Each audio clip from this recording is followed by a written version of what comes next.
Life has many colors like a rainbow. Fefe, láyé jẹ́. Ẹni bá wáyé ire o, ó dúpẹ́ lọ́wọ́ orí pẹ̀lú àṣẹ̀dá o. Ayé tá a wá ọmọ ènìyàn, AyeKenu.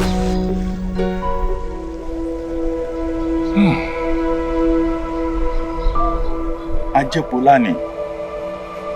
Ajẹ́pọ̀lá ló fi wọ̀bìà bà aṣọ àlà rẹ̀ jẹ́. Ó wo ayé títí. Ó láyé ò lọ́la. Láyé tó kẹnu. Tí ò sì ní pẹ̀kun. Òkété wá bá Fámúlẹ̀. Ó dáfá. Ó wá gbàgbé wípé apálára ìgúnpá nìyẹ kan ẹni.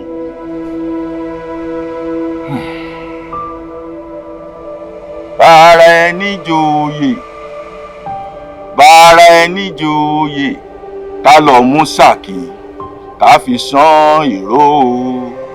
Bára ẹni joyè o. Àwa mi là bọ́lódé ṣòde. Àwa mi là bọ́lódé ṣòde òde ire. Àwa mi là bọ́lódé ṣòde òde ire. Àwa mi là bọ́lódé ṣòde. Àwa mi là bọ́lódé ṣòde. Àwa mi là bọ́lódé ṣòde òde ire. Ó ti yá o. Òde ire. Ó ti yá o. Òde ire. Òde ire. Òde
àjòjì ni àbátọ̀rìn wá. Onílé ni àbálejò. Èmi náà mọ̀. Wọn ò rí abẹ́yìn mọ́ ni. Àwa náà mọ̀. Àjòjì ni. Ẹyin wọ́n bá jẹ́ àjòjì ọjọ́ kan là mójú ajé kò ní sọ. Mọ̀ ń bọ̀. Àjòjì ni. Ẹ wo ẹja máa bá ìyá lọ. Ṣẹ́ṣẹ́ ìlẹ̀kẹ̀. Ìlẹ̀kẹ̀ ṣẹ́ṣẹ́. Ṣẹ́ṣẹ́ ìlẹ̀kẹ̀ ìlẹ̀kẹ̀ ṣẹ́ṣẹ́. Adéwàdé. Ṣẹ́ṣẹ́ ìlẹ̀kẹ̀ ìlẹ̀kẹ̀ ṣẹ́ṣẹ́. Olóko ńlá. Èmi ló ṣe tó ń sáré. Abó ń báyé sáré ni. Àwòye kò sí bẹ́lẹ́sìn ṣe lè sáré títí kò bá ayé tó ráyé kẹnu ayé ò ní pẹ̀kun. ń bọ́ lóbìnrin kan mo rí ibi tèmi àtọwọ́ ọ̀rẹ́ mi ti gbé ń ṣe fàájì lọ́wọ́ tọmọ lára báyìí tọrẹ wà látòkè délẹ̀ àfi bí egun ìyẹn tó fi kọjá lára wọn tí kọjá ìṣẹ́jú àáyá mo sì lé títí mo bá. olóbìnrin ó rẹwà. ọmọ ra.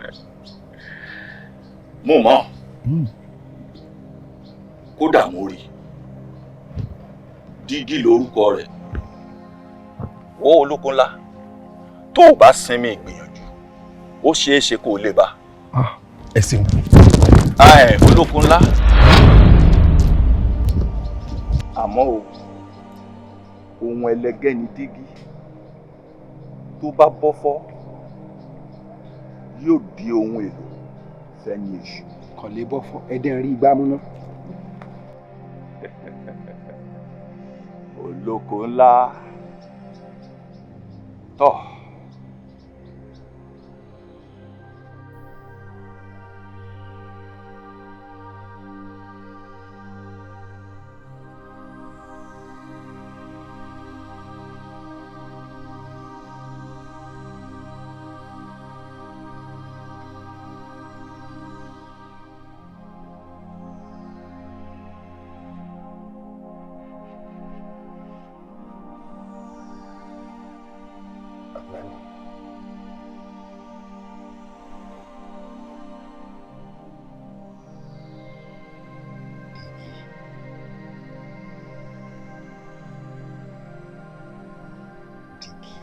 This life is so ironical, my friend.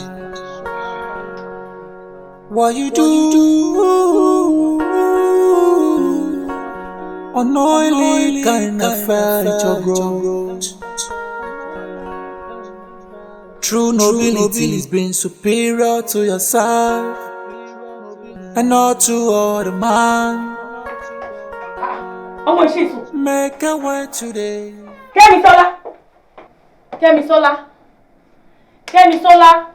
Kẹ́mi alásùnbọ̀rọ̀jì ó dé sunsun látàlẹ́ àná dìwò yìí ó ṣì náà ṣé ó lọ fún interview tó fẹ́ lọ fún mọ́ ni.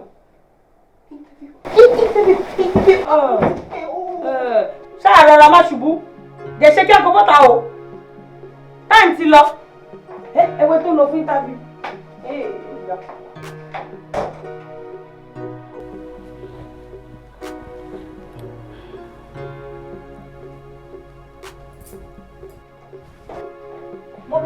ọkọ mi gbogbo kí ló dé ṣé ò ní fi nǹkan sínú kó tó lọ. mọ́mì mi lè jọ mọ́ extremely late.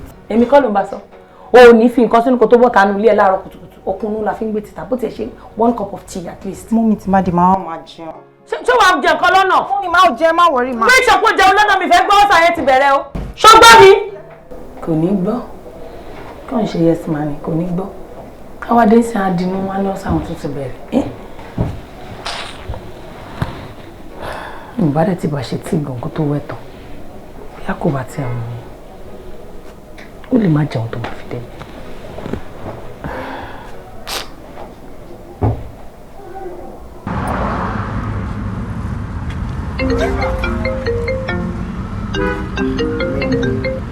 Hello Oyin. Hello babes. Níbo lo wà now? Ó ṣàrí pé time ti lọ. Má worry kí n tó ọ̀gá ò tí lè dé tí màá fi dé ṣé ti gbọ́. Ó yẹ kó mọ̀ pé traffic máa wà now. Ó bá ti ti kúrò lè Monday lè fọkàn. No wàhálà, má worry, I will soon be there now. Alright, so sure. Oga driver, wetin dey happen na? Ẹ gbàbí bá ẹ gbàbí.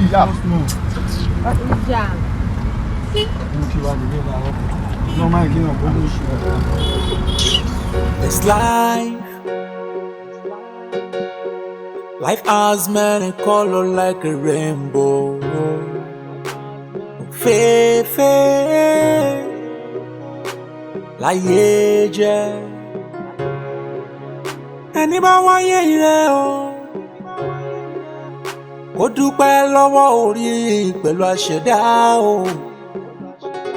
Ayé tá a wá ọmọ ènìyàn, AyeKenu.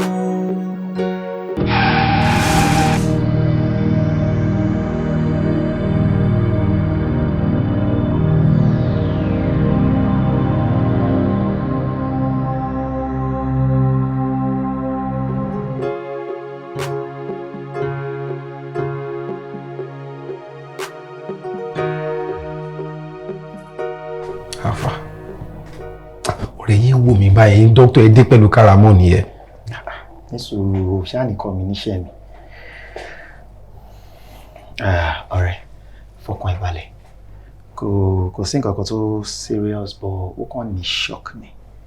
But very soon ó máa wà okay. Mo ṣáàjọ mo fẹ́ kó sa gbogbo ipá tó bá máa sá láti make sure kó wà okay. Ṣé ọmọ tó ń wo ó mean the world to me like she's more than this life to me right now. I don't get that. O sọ pé ó mean what to you? How? Ṣé bó sọ pé o kàn fi mọ́tò ẹ̀ hit bike ẹ̀ ni o dẹ̀ gbé wá síbí so báwo ló ti ṣe wá mean what to you? Yeah, sure. You know what? Bó ṣe mean what to you ló mean everything to èmi náà because patient mi ni. Ṣé orí bí ta ti ń sọ̀rọ̀ yìí we don't have right to talk here. Let's go to the office ká lọ máa sọ nǹkan tá a bá máa sọ jẹ́ ká jẹ́ kó rest okay? Yeah, let's go. Let's go.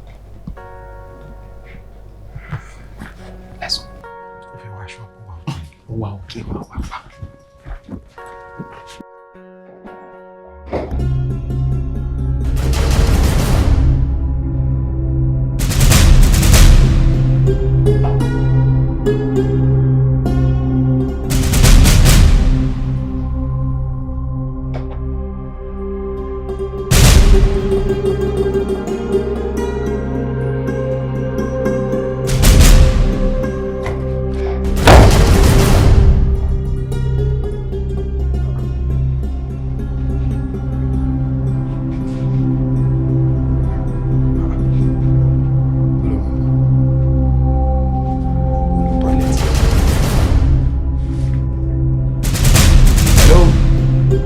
Anybody there?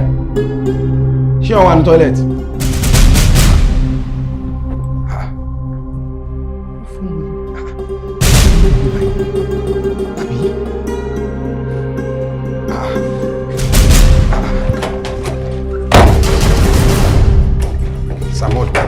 Samod, wọlé kó wá gbà mí. Ó má ní kí ní sùúrù wọlé kó wá gbà mí ọmọ ta fílẹ̀ bí bàídà. Mo ti kò sí bí mo ti wá sí o.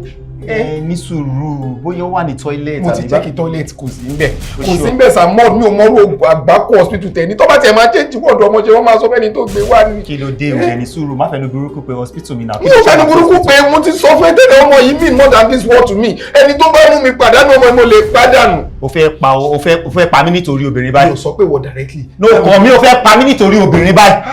Dá mi lóhùn. Samod jọ bá mi wá ọmọ yìí. Calm down. Ṣe pàtàkì sí mi. Oya jẹ́ ká lọ bá wọn staff kábíyì lọ́wọ́. Jẹ́ kí n lọ bá wọn staff mi sọ̀rọ̀ tí bá lọ bá wọn sọ̀rọ̀ bóyá wọn máa mọ tó rí sí. Adakọ wa. Calm down bẹ́ẹ̀ Ajẹ́lẹ̀ máa tag orúkọ hospital ẹni mi ò ní kọ́ tó okùn rẹ tó wà láàrin wa. Pẹ̀lú friendship wa. Gbàgbé friendship àwọn ọmọ ìwà important. Wà bọ́ hospital mi. Okay, ibo lọmọ ìgbà. Let's go má worry. Jẹ́ ká lọ. Ṣáà ní sùúrù. Kò lè kúrò nínú hospital yìí. Jẹ́ ká lọ. After you. Mi ò kúrò bí ọ̀tí tí wà. Kàn mí. Kí ni? Ó dà pọ̀ mọ́ nǹkan tó kàn mí gangan. Nǹkan tó kàn mí ó kọjá ẹ̀ tí ò kànyàn rí o dẹ̀ ní sùúrù ṣe hospital mi ni. Kò kànyàn rí mo gbà kò kànyàn rí. Let's go. Má ṣe tó mọ́ pòórá. Irú hospital wo gan lẹ ní iná? Ní sùúrù má sọ̀rọ̀ burúkú sọ.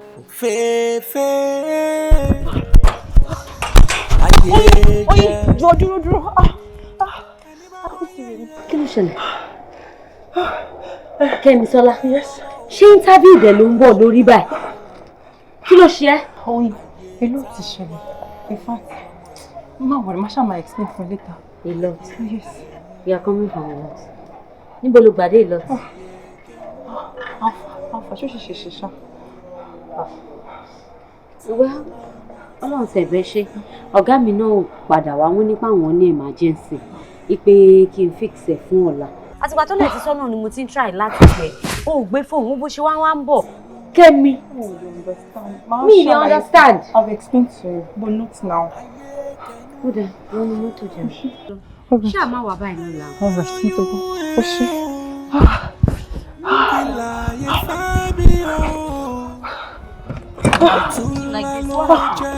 Ló ti ṣẹlẹ̀. This life is so spiritual. This life is ironical.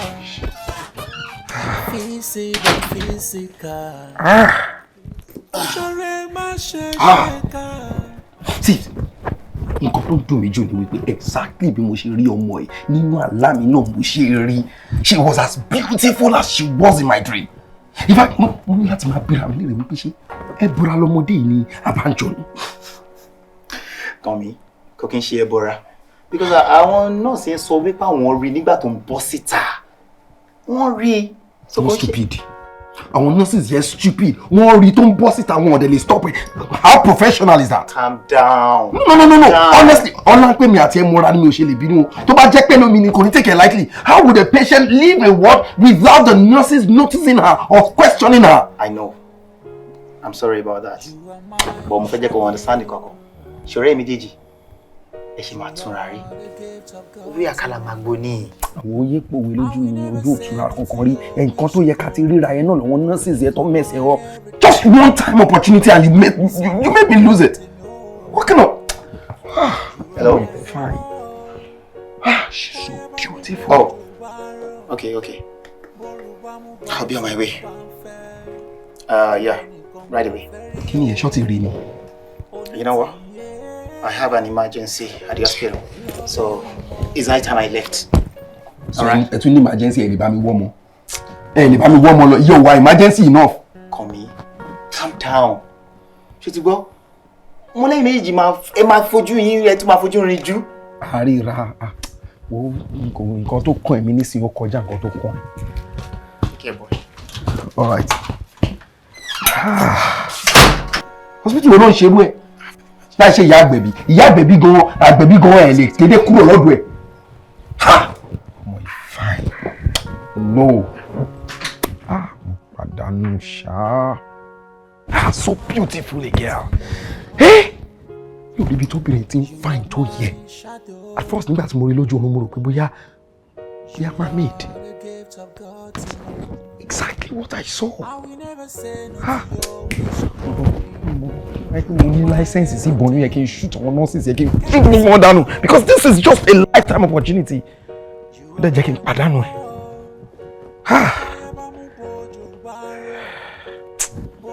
That girl is beautiful. Oh no. Mo wá sọ pé ọjọ́ tí wọ́n dá ọmọ yẹn ọjọ́ tó àwọn angels were at rest ní sọ Ọlọ́run farabalẹ̀ dá.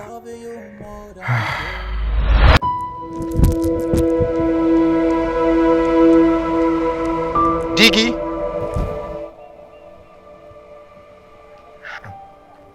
Bóò ló ti morúkọ mi?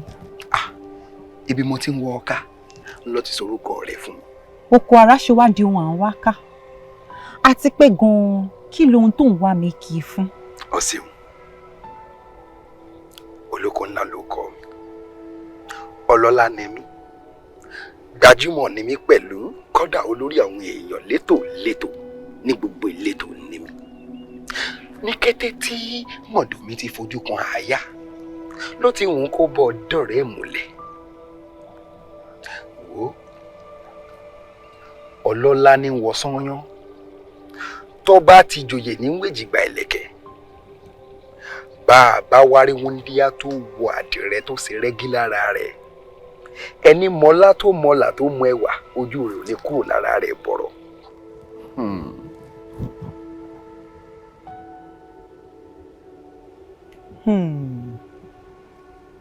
Sọ̀rí ẹwà rẹ tó tàn gbòò. Ó ti múfẹ́ rẹ̀ wá sókun àyà mi. N ò lè mí délẹ̀ mí síta mọ́. Dígí ni mí. Èmi náà sì tún ni àkúfọ̀ ẹ̀gàn. Ṣé o wá rí o? Tí dígí tó rẹwà bá fọ́. Ohun èlò ni fún eléṣù ènìyàn. Bẹ̀rẹ̀ wéde. Bẹ́ẹ̀ ró mi dán. Ọ̀jọ̀gbọ́n. Elédùn àmọ́ dá nǹkan o. Àtẹwà. Àtọpọlọ. Elédùmarè fi jíǹkì ìwọ nìkan. Wá wò ó. Ọlọ́lá ní lo dígí. Mọ̀mọ́ dígí. Ọlọ́rọ̀ ènìyàn nísìnyí mú yangàn láwùjọ. Wòmí wò. Ohun ẹlẹgẹ́ ni dígí. Ohun àmúṣẹ̀yẹ ni pẹ̀lú. Ìwà kẹ́ ọ. Ń gé ọ. Ọ sì ní bọ́fọ́. Bọ́ bá sáà ti lè ṣe tèmi. Ṣé lóòótọ́? Lóòótọ́.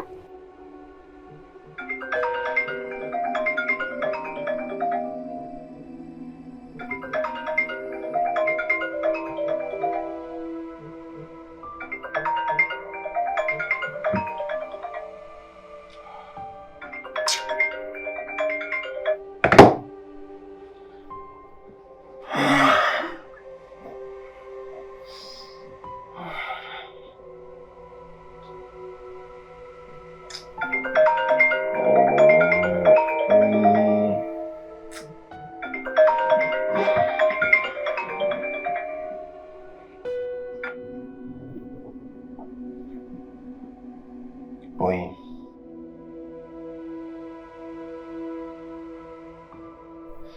It's alright, but next time to ring me will be call. That should give you that info. Me will feel sorrow by that time. Oh, you don't want me to now. That's okay. I'll go through it once I'm fully awake, alright?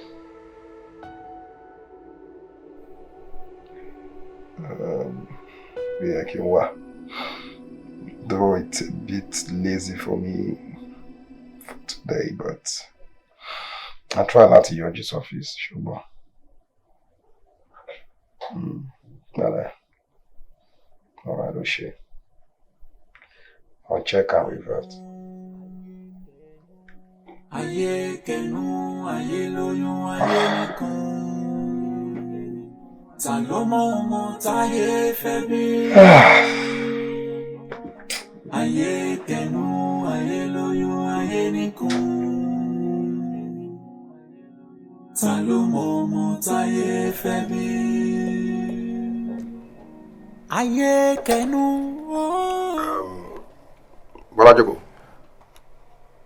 Sọ fún Àríyọ̀ kó send PDF file document tí mo send sí ní àná sí mi. Mo fẹ́ work lórí ẹ̀ fúnra.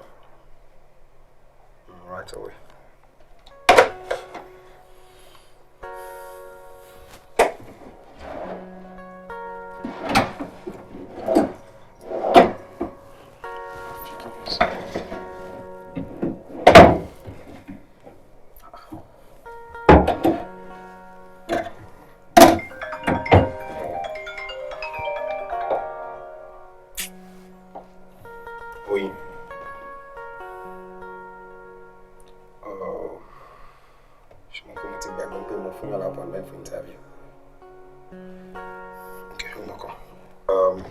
Any could draw them in the waiting room and join a library.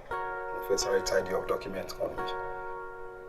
Or better still, my 4 documents here say you work on it for me while I see the person. Alright, my 4 days and check me in the next 2 minutes. Alright.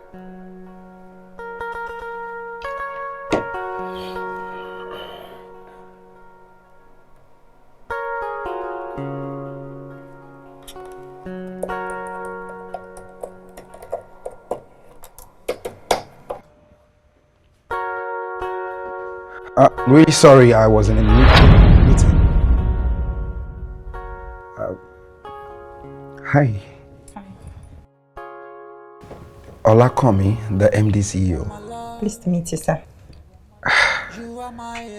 You're beautiful. Thank you. I'm sorry, my bad. I think we've met before. Not at all. I'm serious. We're born lovers. I mean, is this a deja vu or something? It's you. You were the paragon of beauty that suddenly caught my fancy. You were everywhere. You can't remember me. I can't. I haven't met you before, sir. But I've met you before. You're so beautiful.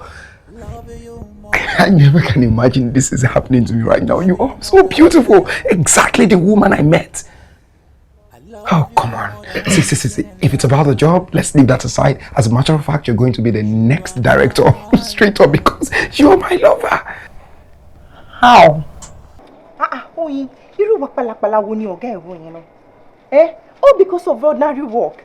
Look at this okay until Tomba get down with me. What's that? No, now. Kemi, wo má bínú.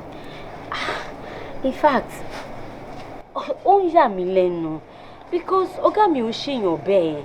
Irú nǹkan tó sọ kò ṣẹlẹ̀ rí rárá ni. Kò ṣẹlẹ̀ rí kẹ̀. Kí ló wá dé tó jẹ́ pé orí mi ló ti fẹ́ bẹ̀rẹ̀?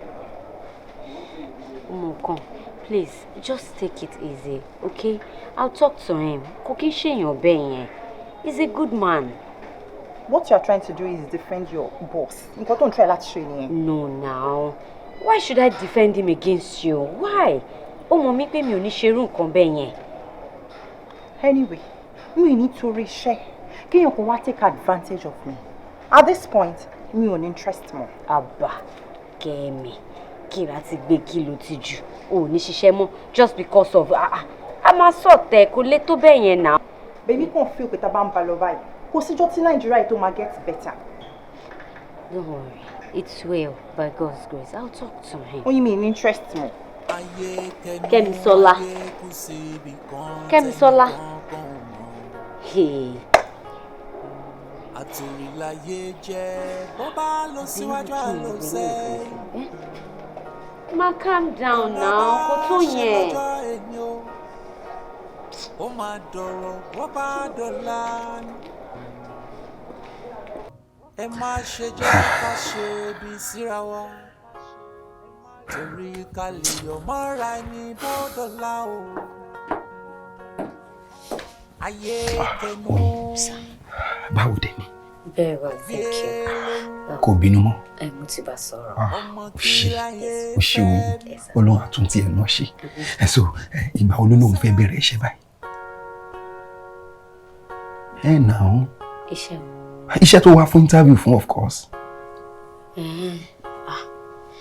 Ó sọ bíi pé ó sọ pé òun ní interest mọ́. Ó ṣe máa lóun ò ní interest bí wọn náà ló sọ́n sí oní kò bínú mọ́. Kò bínú mọ́.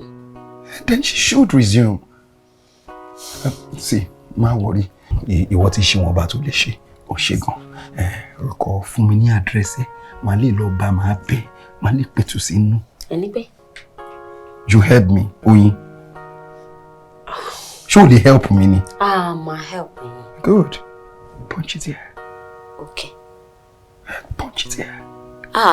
Mi ní lórí mi ò think straight bẹ́ẹ̀ yẹn pẹ̀lú address léèyàn. Especially on Tuesday morning, but máa lọ get them, máa bá yín send it. O better, bá mi kọ jáde. Okay, sir. O ṣé. Yes, sir. Ọlọ́run àdúró ti wọ̀ náà. Àmín, sir. Ọlọ́run àtún ilé àtọ̀nà tiẹ̀ náà ṣe. Àmín, sir. Thank you. Same girl. She's the same girl.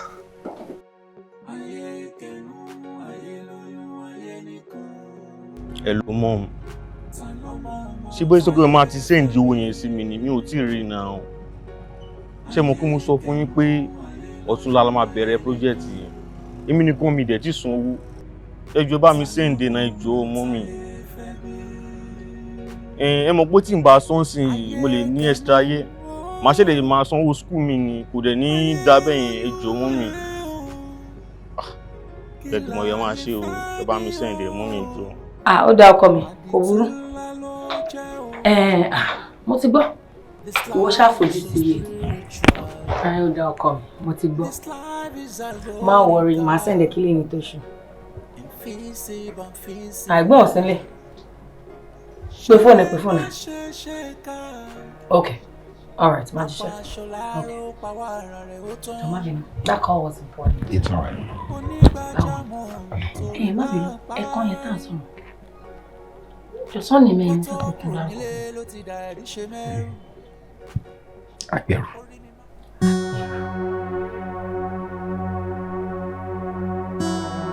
Àbí agbẹ̀rù yín Ọ̀ṣun sí kékeré?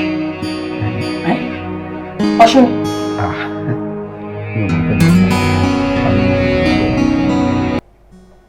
Oh, that's nice. That's nice. Family, it's a very big one. Gbajúmọ̀ làwọn ọba.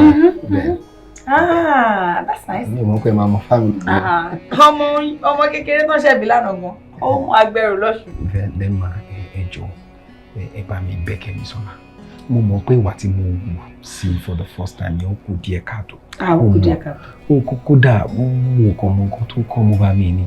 Ẹ̀bọ̀ kò jẹ́ bó ṣe jẹ́ mo bá Oyin náà sọ̀rọ̀ ó dẹ̀ ní kò bínú. Èmi wá fi ń gbé ló bá pé lóòótọ́ pé kò bínú mọ́ ni. Ó yẹ kó ṣáà tiẹ̀ padà wá sí ibi tó ti fẹ́ ṣiṣẹ́ kó rí sí o. Ṣùgbọ́n pé ọwọ́ tí wọ́n náà wáyé ọwọ́ pé mo fẹ́ fún ẹ níṣẹ́ ìwọ náà gbọ́dọ̀ fẹ̀yìn lélẹ̀ ní tó ń pè ní ní tí anybody tó bá wà ní situation yẹn náà wà pè ní but ìwọ tó ní intention ló mọ̀ kó tó wà lọ́kàn ẹ̀. I meant no harm. ṣorí Kẹ́misọ́lá tó wọn ìbí ní òkè pé ṣé gbogbo gbogbo ìbéèrè ó ti tán kódà ká ló bá ń lé mi tí bá tán pé lọ dáná fún àbí lọ ra díríǹkì fún kíákíá ló máa lọ ṣáà kàn lè ṣe ó máa lọ. Actually tí ó bá ní pẹ́ dé mo lè dúró. Má dùn kó má dàbí pé mo kẹ́ ẹlẹ́dẹ̀ ó máa bínú sí mi máa jíṣẹ́ fún má wọrí ó ti tán náà ṣe kó tí wàá resume iṣẹ́ mi àbẹ́ẹ̀ tí gbà síṣẹ́ náà. àánú ó ti kí ẹ ti ṣe already ayé ẹ̀gbọ́n tí ó ṣòfò báyìí. ayé ẹ ti ṣòfò bẹ́ẹ̀ ni ó máa dé. èmi náà máa dẹ̀ ṣe ọmọlúwàbí lọ́dọ̀ yín tí ó bá yín pẹ́ yìí sísìn pé kí n má gba details nǹkan tí ẹ fẹ́ ṣe ó lè wá ẹ ṣe mọ́. jọ má bínú mo tún fẹ́ bèrè bèrè pọ̀ sí ọjọ́ agbẹ̀rù mi mọ́mí ẹ̀ ní agbẹ̀rù mi àbí dádì má bínú mo kẹ́ dádì ẹ̀ nípa I just want to be very sure actually because tí ó bá ń ṣe dádì ẹ̀ ò ní jẹ́ bẹ́ẹ̀. dádì kí ló ń kọ́ dádì. actually so Ọlákànmí lórúkọ tó sọ èmi bàbá mi ní Ọlákúnlé Agbẹ̀rù. Ọlákúnlé Agbẹ̀rù. So compound name wà lágbẹ̀rù yẹn. mo gbọ́ pa wọn lóṣù wọ́n ṣe dáadáa gbọ́n tó kú o. ẹ ṣe wá. wọ́n ṣe dáadáa. nípasẹ̀ wọn náà lèmi náà tọ́ báyìí. nípasẹ̀ wọn ló ń tọ́ wọn. bẹ́ẹ̀ni. orí pàṣẹ tó rere tán. very good very very good. ọlọ́kùnrin ti pa mí. ọlọ́kùnrin bàjẹ́. àtòrí tó ń lò sí wá sẹ́yìn.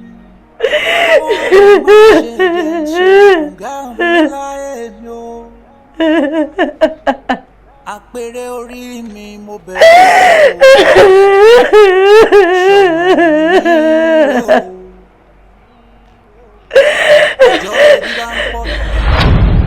ìkà máa ní wọn o wọn ti ẹ̀rọ tí àtúbọ̀tán. àtúbọ̀tán tó ràn tí gangan yẹn ló máa ṣe ti torí ẹ̀ lọ fi Ọlákànmí wàá fẹ́ wàá tún fẹ́ torí pé Ọlákànmí jẹ̀bi ikú. ikú bẹ́ẹ̀ ni. wo sórí ipò tí Ọlákànmí wà yìí ipò tó yẹ kó wà gangan ni ẹ gẹ́gẹ́ bí àkọ́bí mi tó bá yẹ pé gbogbo nǹkan lọ bó ṣe yẹ kó lọ. bẹ́ẹ̀ ni àwọn ẹgbẹ́ dídí ti gba ibi lọ́wọ́ olóko tó lóko bá wá ṣe tán àti gba ibi ẹ̀ padà aṣọ igbó tó dé á wá wú ti gbogbo. Mommy, what do you mean by that? What I mean? Ọlákànmí has to die. AyeKenu ayé kò sí nǹkan tẹ́nìkan mọ̀. Àtòrìláyé jẹ́ bó bá lọ síwájú àlọ sẹ́yìn. Òun á bá ṣe lọ́jọ́ ẹ̀yìn.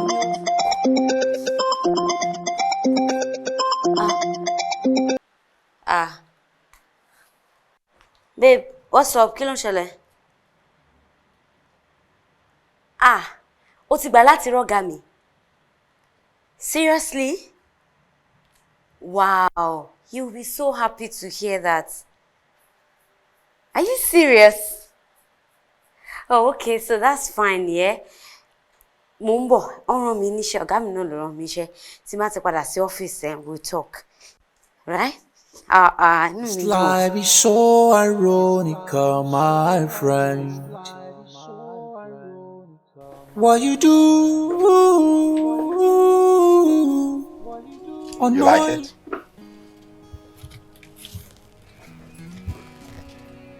Yes. Yeah. I got it from my mom before she passed.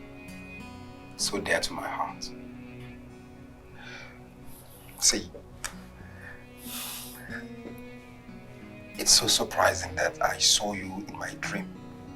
And the exact picture I saw is what I'm seeing in my reality.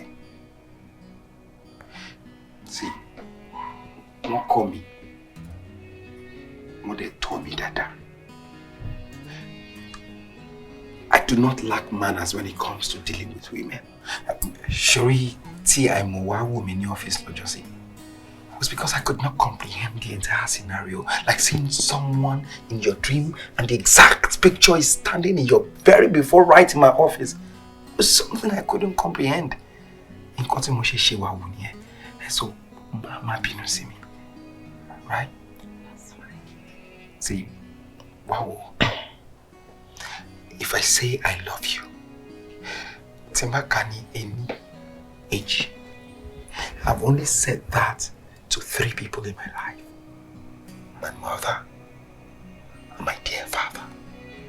You'll be the third person I'll say that to. Meaning, I, Olakanmi, Olakunle Agberu, genuinely loves you. I do. You mean you really do love me? Come on now. Show man suffer for you, running. You should tell already that I truly love you. It's written all over me. Sure, you did, Mama. Ike obìnrin ṣe báyìí. Hey, me. Hey, get off me, wait. See, if there's anything Timo may call me, the most paramount of them all is Ike obìnrin. Babe, my girl, my tueshi. That's a fact. And should you remember to tell you on how to treat your guests right for the very first time? Oh, no. Lakwami. Oh, you got me right there. I saw what you did. Oh, my bad. I'm so sorry. Should we book overwhelming? Do you know what? What? Come here. Good. Have your seat right here. Jokobai. The best chef in the entire universe is about to go right into that kitchen and make it the most sumptuous delicacy. Just chill. Sure, you did, Mama, know that vibe. Wait for it. Wait for it. Okay. Don't You'll be your care. Okay, I'll be waiting. You'll see. Huh? You'll see. Meanwhile, Mama, so don't press the remote when you visit someone for the first time. That's right. Bah. The remote. In fact, change temperature AC. Do anyhow. I'll be right back, baby. Okay. All right. Hey.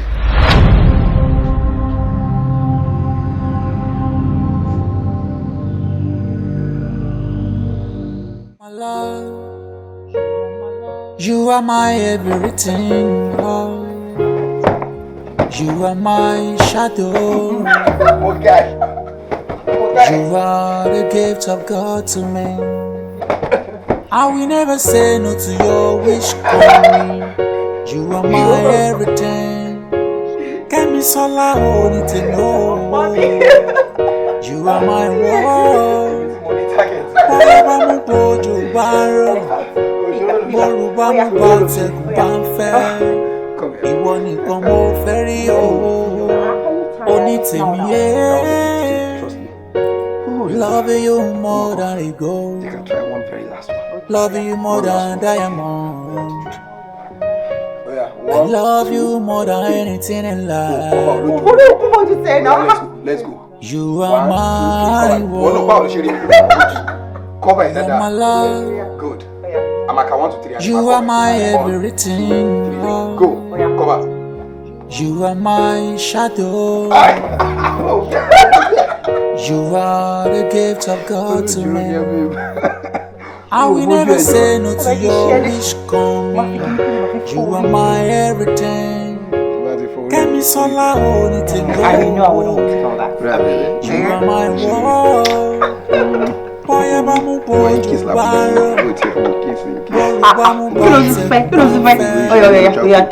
Think sharp. Oh, see, I'm when you kiss Connie, my coy boy and kiss. When you want to kiss, you either take the upper lips or the lower. You are the other so bad. Right, example. Right, so you lower lip. So you take the lower lip and you are my kiss it. Sorry, more retirement plan, Misha. What? You must retire as you love Misha. Okay. Mama, she can't see. Fontani. Farad. Okay. Mama Dano. That's better. Alpha, confirm. Ngola be Atabekuta. Irulo miss. Mo wa confused be irumo ro ni kin lo ni abi pete. Ma lo se don lo dabi agba. Wa tenu eyi sha. Mo matawe. Today mo order blender láti China. Blender o ma blend atabi ìgbà tí wọ́n fọwọ́ wẹ̀ ni. Bó mọ̀ kó o lè sọ́njẹ tó mi ṣe bí wọ́n náà. Mo ń ṣe yàtì. Mi ò tí ì rí ẹni náà tó lè dáná tó mi. Even ni wọ́n gan tó jókòó yìí, mo lè dáná tó mi. 3 minutes tó dẹ̀ mọ̀. Mọ kí ni? Kò tí ì lọ fa o, ṣé ká try ẹ̀ fún dinner? Ọmọ kan pé ní o pé irọ́ máa ṣe tèmi wá ṣe tiẹ̀. Ṣé ká ṣe fún dinner? You cook yours while I prepare my own delicacy. Ó ti lọ. Ẹni bá wáyé ilé o, ó dúpẹ́ lọ́wọ́ orí pẹ̀lú àṣẹlẹ̀. Ẹ má bínú kò pẹ́, ẹ jókòó. Ẹ pẹ̀lẹ́. Ẹ wo, ẹ má bínú pé mo dá yín dúró. Gẹ́gẹ́ bí nǹkan tẹ́ ẹ béèrè, ẹ gbà náà. Ẹ̀yin náà ẹ gbà. Ẹ ṣé sá. Ẹ wá jọ. Nǹkan tẹ́ ẹ béèrè owó yìí fún gangan ni mo fẹ́ kẹ́ ẹ ná lé lórí o. Bó bá wá ṣe bíi pé ẹ nílò díẹ̀ sí, ẹ mọ́kàn láti ké sí mi. Ṣé nǹkan? Ní gbogbo ìgbà tá a bá ti nílò ìrànlọ́wọ́ a kì í fi bẹ́ẹ̀ ronú sẹ́ni méjì ọ̀dọ̀ yín ni nítorí pé a mọ̀ pé tá a bá dé ibi báyìí ẹ̀ sì fún wa lágbára Ọlọ́run ẹ̀ ní ṣaláìní Ọlọ́run ò ní fi yín sílẹ̀ àti lọ àti bọ̀ yín báyìí kò ní gbára yín ni ẹ ṣe àdúpẹ́ lọ́wọ́ yín gidigidi. Ẹ wò sá, ẹ wò mo really appreciate ṣe rí ẹ lè mọ oore tẹ́ ṣe fún mi oore lẹ ṣe fún mi yìí ẹ wò inú wa ní tọwọ́ yín gbogbo ìdáwọ́lé yín báyìí a máa yọrí sí rere ni ẹ wò ẹ ṣé gan sá nǹkan tẹ́ ní ká fi ṣe la máa fi ṣe. Ẹ ṣé ẹ wò ṣe rí èmi àbàtà òun ní mọ́dọ̀ ṣan ṣíṣàn odò ní má bàtà dúró àbàtà bá wá ta kété bí ẹni òbódò kan mo bá yín tán yín lè mú ẹ wò torí irú yín báyìí lọ́lọ́run ṣe dá wa ọlá tọ́lọ́run fún wa ká lè fi ràn yín lọ́wọ́ ni ẹ wá jọ̀ọ́ ẹ má jáwọ́ àdúrà yín gbà o àdúrà yín ló mú mi tẹ̀síwájú. Ẹ̀yin mọ̀ ni o àwọn mi ò lè mọ̀ gbogbo ìgbà làwa fi ń dúpẹ́ o Ọlọ́run bá wa dúpẹ́ fún yín. Ẹ ṣé mo dúpẹ́ ẹ ṣé ẹ wò ibo lẹ ń gbà ọ̀nà akínmọ̀rin lèmi ń gbà lọ bí iṣẹ́. ọ̀nà ọbẹ̀ náà wà. Ó ti dà ẹ wò ẹ fún mi ní ìṣẹ́jú díẹ̀ kí n fi mú kọ́kọ́rọ́ ọkọ̀ máa lè kẹ́yìn síwájú díẹ̀ kí n náà ti lọ tọwọ́ bọ náà. Ẹ ṣé sá. Mi ò ní pẹ́ dé. Mi ò máa dúrà tí mo tó lè ṣe. Àbí kí n bá yín wà nǹkan tẹ́ tó máa lọ. Mo ní ṣe máa jẹ ẹlẹ́ẹ̀jẹ́ mo ní ṣe máa mọ ẹlẹ́ẹ̀mú. Mo ń bọ̀. Èèyàn rèé o. Tán bá léèyàn dà èèyàn. Èèyàn ni wọ́n. So amazing. Olakomi is a good guy. He's a fantastic guy. In fact, Olakomi is a generous guy. Aláàánú ni fún ọ̀pọ̀lọpọ̀ àwọn èèyàn. In fact, I can say Olakomi is a flawless man. I mean, a man without a flaw. Òótọ́ ló sọ. Ẹni tó bá fẹ́ pẹ̀gàn àjànàkú ló máa sọ wípé òun rí nǹkan fèrè nítorí àjànàkú báyìí ó kọjá àwọn rí nǹkan fèrè. Ṣé mo bí mo sọ fún ẹ níjọ́sí wípé èèyàn ò kì í fi ìṣesí ọjọ́ kan fi jọ́ọ̀jì èèyàn nítorí pé ọ̀rọ̀ yóò gún régé lákọ̀ọ́kọ́ yẹn kò mí wípé òyìn ò dáa. Wọ́n kò kí ń ṣe nínú ilé nìkan lọ́lákànmí ti dá bó ṣe dá sára ní bẹ́ẹ̀ náà ló dá sára ta bó ṣe dá sí tọmọdé ló ṣe dá sí tàgbàlagbà kó lóun jọ kó bá wa lọ́rọ̀ ẹ̀mí ẹ̀. He is such a gentleman. He's a perfect man. In fact, he has been so good to me. Wow. Ẹ̀wọ́n rẹ̀ bí ṣe ń brush ó ṣáà fine inú ẹ̀ dùn. I say that again. I'm so happy for you though. Thank you. Congratulations. Thank you. You deserve it. You know I did that for a lot. Mi bá mi ẹ̀ pọ̀. Ẹ ṣáà ti blush báyìí. So kí la mọ wá jẹ báyìí? Kò yọ oúnjẹ, kò yọ drink, kò yọ kankan. Oyin, ilé ni ilé rẹ̀ náà, ó dé ń bèrè pé kí la So èmi ni kí n lọ dá. Get up, Johnny, ká lọ dáná. Ǹgẹ́. Anyway, I'm coming. Good. I'm so happy for you. I will never say no to your wish come. You are my everything. Okay, so níbo lẹ wá sọ pé wá báyìí? All right. Hey babe. See, for every moment. Doctor mad. For every moment spent with me, for the swiftness and the sweetness you brought into my life. Swiftly, you've taken me from the ascendo to crescendo in my career. I want to stick with you forever. Wow. Will you marry me? Please say yes.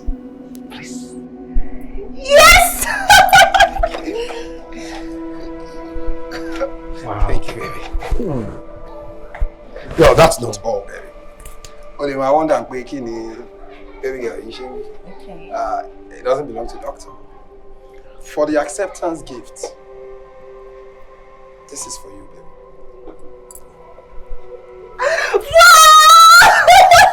It's all right. Thank you, baby.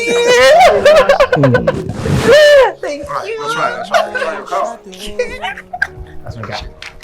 Thank you so much. All right, start it. Oh my goodness. I'm glad you like it. Ah, that's my baby. No, front or wait, Johnny, they come up with the crew market. That's good. Come here. Thank you, Daddy.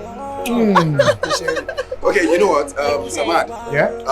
I'm at what town because we have to paint the town red. Okay. Yeah. Hey, man, driving. A boy like a drive. Okay, Daddy. No. Ẹ̀yin méjèèjì ẹ jọ lo eléyìí. Èmi máa lọ gbé mọ́tò sí mi máa tẹ̀lé yín. All right, no problem. That's all right. Let me. Thank you. Okay, so finally I am taking. You are my everything. Okay, baby. You are my shadow. Yes, You are the gift of God to me. I will never say no to your wish. Let's go, let's spend the time red. Yes, what if we make up? I will make up a shape for me. You won't like it. Big clips on board. Ilé ìpọ̀. Ìwọ náà ti dìde ọ̀nà ara ẹ̀ ti di onímọ́tò. Ọlọ́run ṣe lágbára Ọlọ́run wà á ra ìtọ́jú ilé ìlú. Lágbára Ọlọ́run kò wá ní jẹ́ kó sí ẹ̀. Wọ́n ní rúkọ ẹ̀ jáde nù. Wọ́n dẹ̀ ní gbókò ẹ̀ jáde lọ sí tẹ́ nínú lágbára Ọlọ́run. Wo wà á gbádùn dáadáa ìtọ́jú ilé ìlú. Ó sì máa rà á.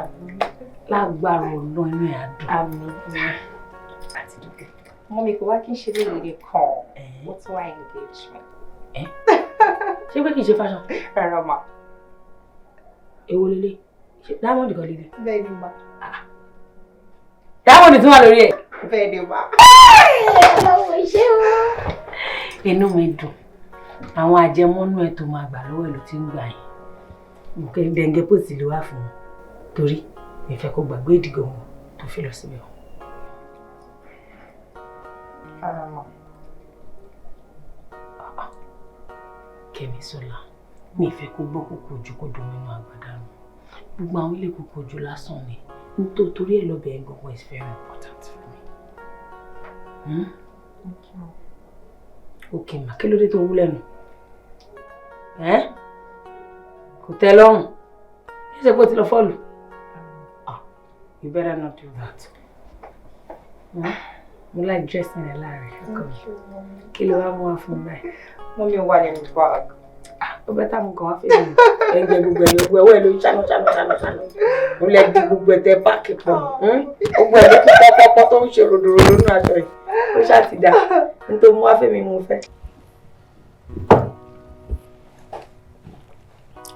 Babe. Yes. Trip might take be 2 weeks. Okay. But pending that time, we will run it through our details because you take charge while I'm away. Okay. Yoruba bọ̀, wọ́n ní tí ilé yóò bá jọ bí tágbé bí ni, tí ọ̀dẹ̀ yóò jọ bí tágbé wò ní dàgbà. Dájúdájú, ibi torí bá dání sí là gbé. Ṣorí orí dá mi sílé owó, orí dá mi sílé ọlá. Mo bá dégún wà, mo bá dé jókòó. Àmọ́ tí ọlá ìbá máa bá mi kalẹ̀, ọwọ́ àdániwáyé ló wà. I àwọn ogun tí àwọn òbí mi fi lẹ̀ fún mi, they are spread across the nation and some outside this country. Nígbà tí wọ́n fún mi lọ́wọ́ ogun yìí, mo dá àníyàn kan ní pé obìnrin tí ó bá ti fi mí lọ́kàn balẹ̀, tó múnú mi dùn tó dẹ̀ fi ìfẹ́ hàn sí mi, nípò di dandan kí n jẹ́ ó nípìn sí ọ̀rọ̀ ogun yìí. Ìpín nìkan kọ́ láti máa bá mi ṣalábòjútó àwọn ogun yìí, láti fi ẹ̀mí ìmoore hàn fún ìfẹ́ tó fi hàn sí mi. Kẹ́misọ́lá, ìwọ lobìnrin náà. Ó mọ̀ pé ẹ̀yin obìnrin ẹ mọ̀ nǹkan mójútó ju àwọn ọkùnrin lọ. Ṣé wàá rí nǹkan kan ṣe kàyéfì nínú àwọn ogun yìí?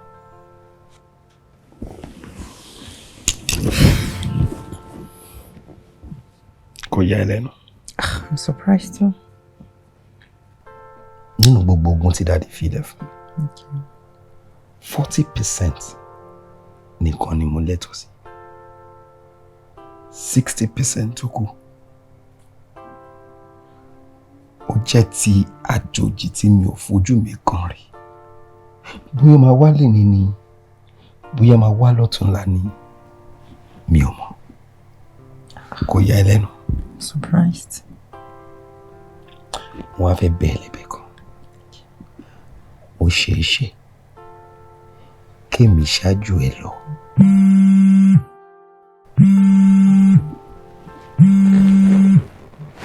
Sorry.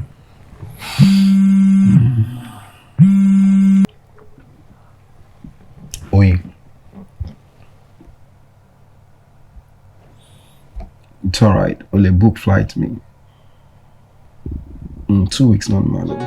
Ayé tá wá ọmọ ènìyàn, AyeKenu.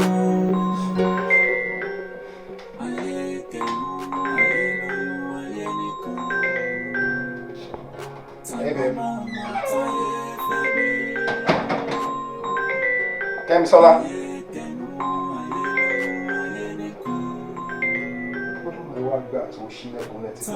Babe. Kẹ́misọ́lá. Babe. Babe.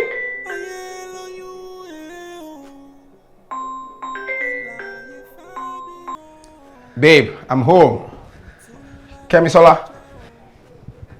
Babe. Bí mo ti dé nìyẹn, tó o bá ṣe hide and seek lénìí, wàá ṣe prank tó bá dọ̀la. Babe, I'm back, just stop. Ó ti rẹ̀ mí, mi ò ráyè gbogbo eléyìí tó ń ṣe. Babe. Kẹ́misọ́lá, are you being serious? Are you being serious right now? Babe. O máa rán temperature kẹ̀. Babe. Kí ló ṣe é náà? O bá ti pè mí, o pè mí náà. Babe. What happened? Kí ló tó pè mí náà? You're sick? Oh my God. Just hold on. I'm an hospital, but just relax, baby. Relax, okay? Mumbo, let me get you. What do I do now? Bonnie, where's the first aid box? Mumbo.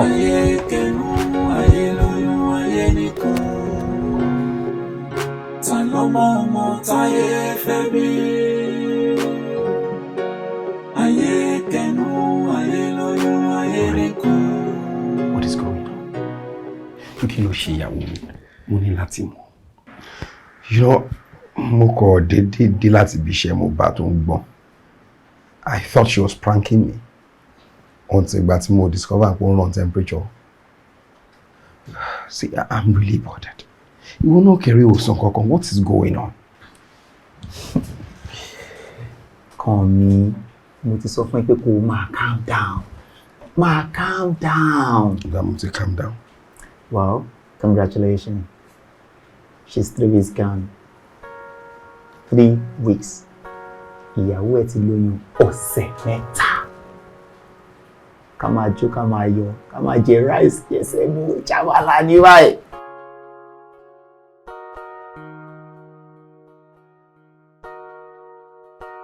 Eré àbòtọ́. I'm not joking. Like, are you serious? I am very much serious.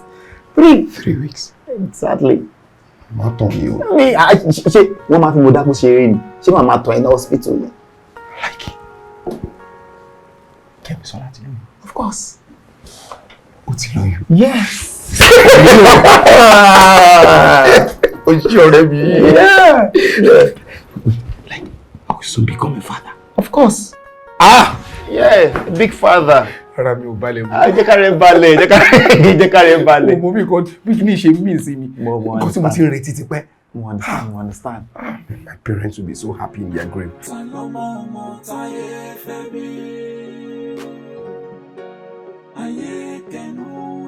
ló dé? Lọ́yọ́ jí sí náà. Kò ṣe. You're free. Ṣé ọ̀rẹ́ mi? O lọ rí lálẹ́ yìí. Gbogbo fàájì. Káàrẹ̀ bá ti calm down tán. A máa ṣe fàájì parí o. Really? I'm telling you.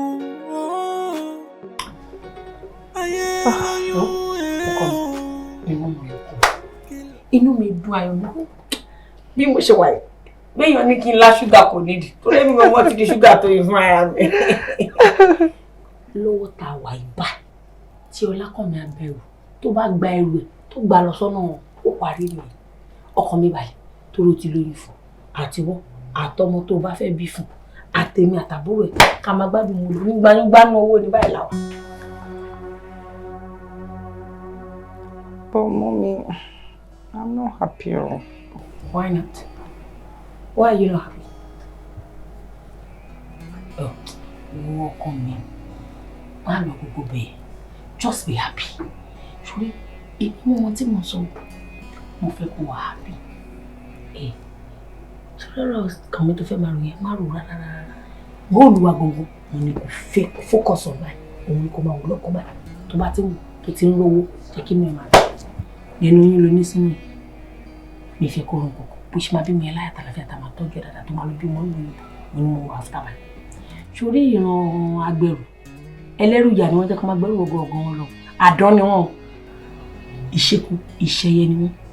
That guy coming can change to you anytime. Ó lè yí ojú padà bìrì kó di ẹni bí lọ́la o. So má fọkàn sọ́dọ̀ ẹ̀ rárá mi fẹ́. Ìran Agbẹ̀rù. Àdán ni wọ́n. Ìṣekú, ìṣẹyẹ. Always put that at the back of your mind. But mom, ìgbà àti ìgbà ó kàn fi kíkọ́lẹ̀ ju ara wọn ni.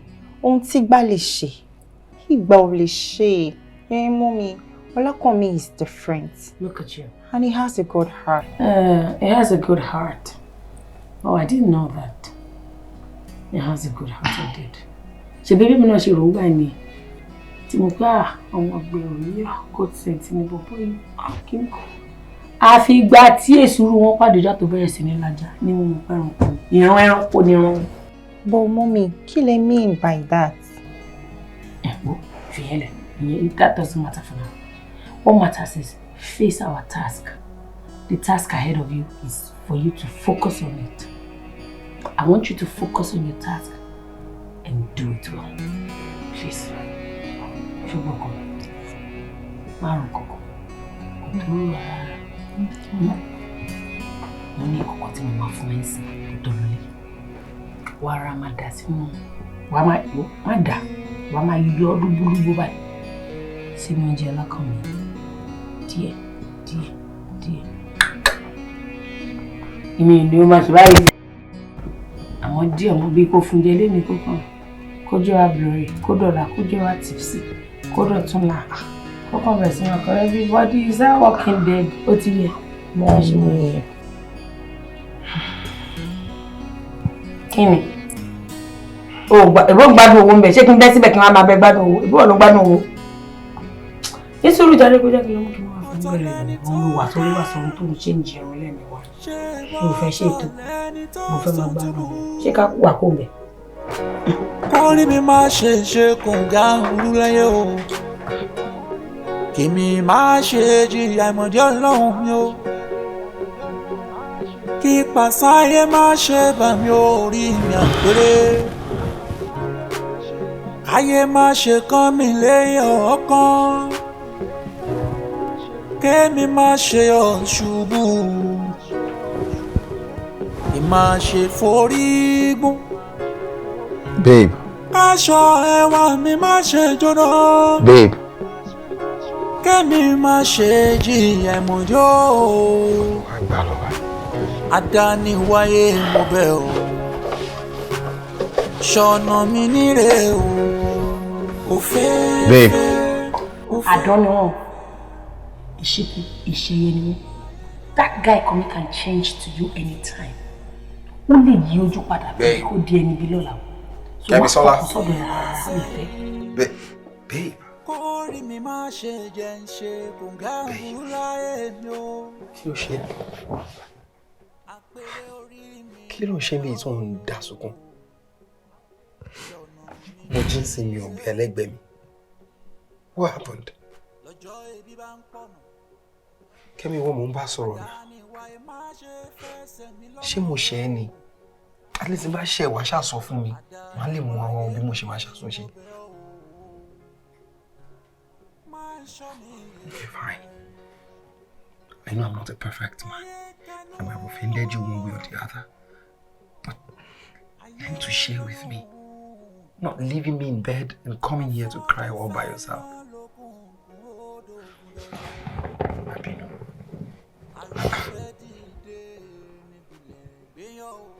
Kí ló ṣe now? Kẹ́misọ́lá. Kẹ́mi.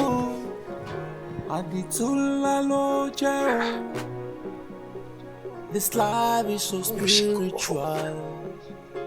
This life is ironic. Babe. Invisible. Share ma sheka. Apa sholaro pawara re o ton.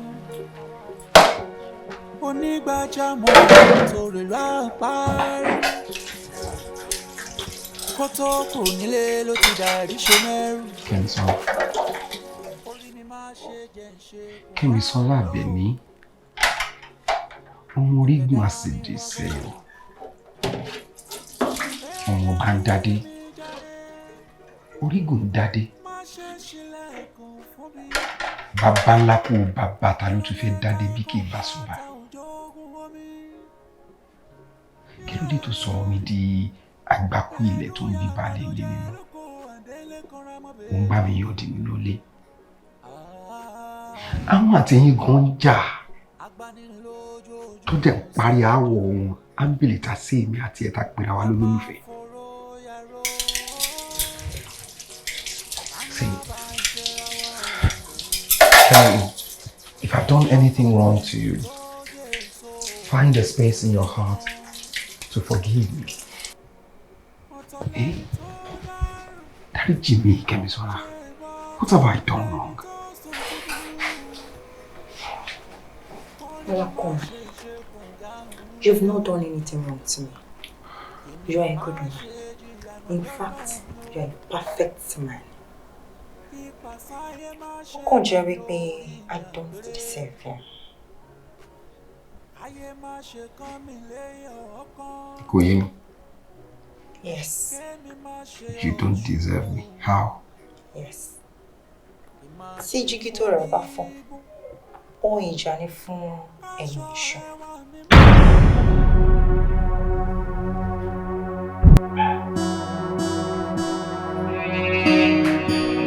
Tí dígí tó rẹwà bá fọ́, ohun ìjà ni fún ẹni iṣu.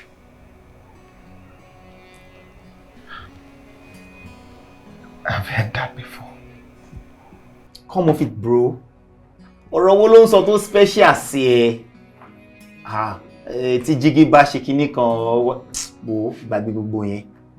Ẹni tí mo fẹ́ jẹ́ kó mọ̀ ni wípé tí obìnrin bá ti ní oyún, kò sí oríṣiríṣi ìwà tí wọn kì í gbé yọ. Oyún yìí gan-an ni ìṣòro tí mo ní. Because tí kò bá jẹ́ toyún yìí, èmi á ti fi léyìí sílẹ̀ tipẹ́tipẹ́ o. Bisola, what exactly is going on? Because Shori Kini, what's in affect Ọ̀gá o? Aside Ọ̀gá gan, our clients were going to complain. What's going on? Oyin, you are my best friend. And you know I can't deceive you.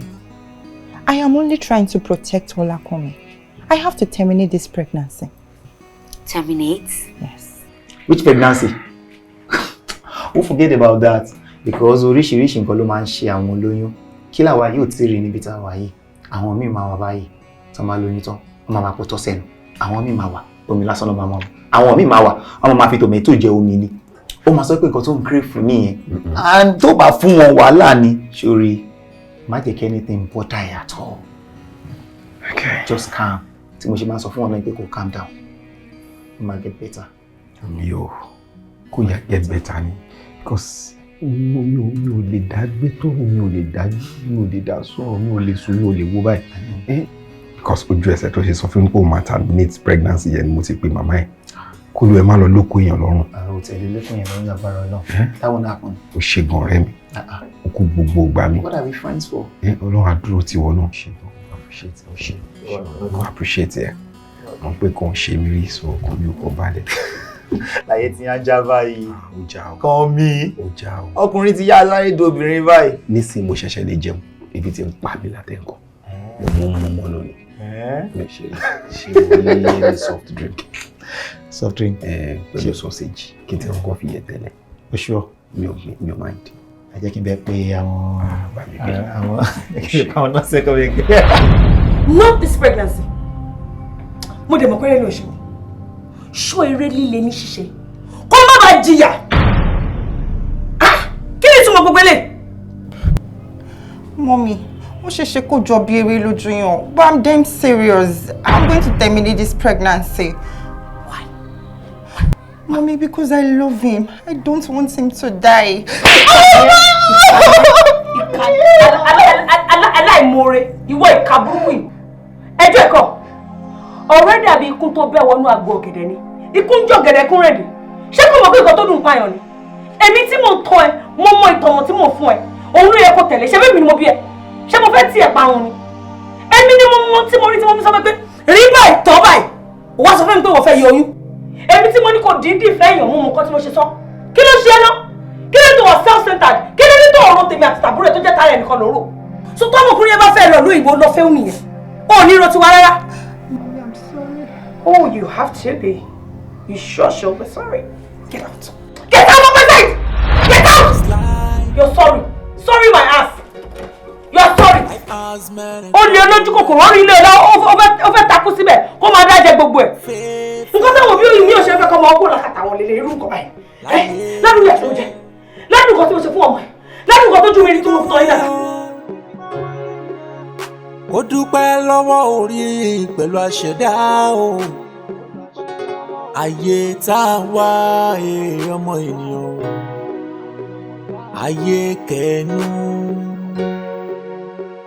AyeKenu, ayé lóyún, ayé nìkan. Ta ló mọ̀ ọmọ táyé fẹ́ bí? AyeKenu, ayé lóyún, ayé nìkan. Ta ló mọ̀ ọmọ táyé fẹ́ bí? AyeKenu, ayé lóyún o. Kí láyé fẹ́ bí o? Àdìtú ńlá ló jẹ́ o.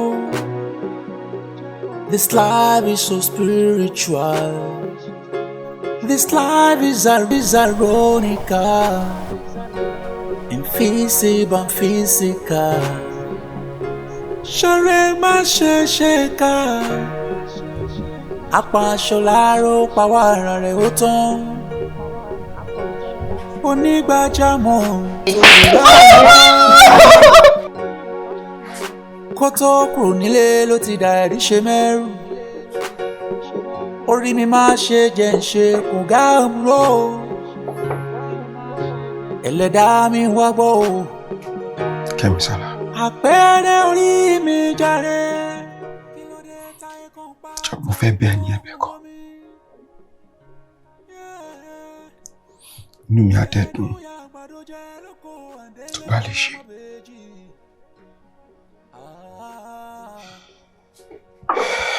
Kẹ́mi,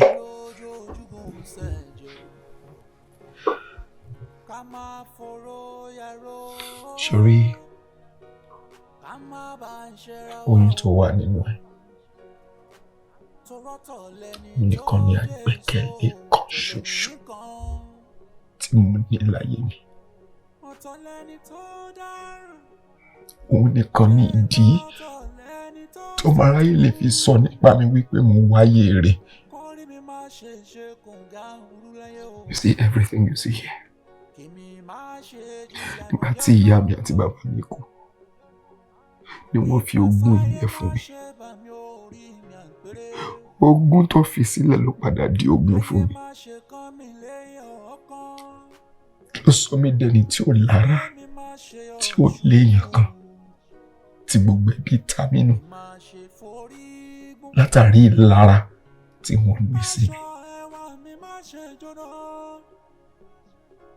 Ṣùgbọ́n ìdí tí ó fi ṣe pàtàkì kó bá mi sá gbogbo ipá láti protect Oyinlola. Bóyá àbámọ̀ kọ́mọ náà dé èèyàn kọ́lá tó kàn mí lè padà kan òun náà. Jọ kẹ́mi ó pè mí kí n kú jù kó pàdánù ohun èyí. Tó bá ti lè ṣe léyìí fún mi, ó ti tán.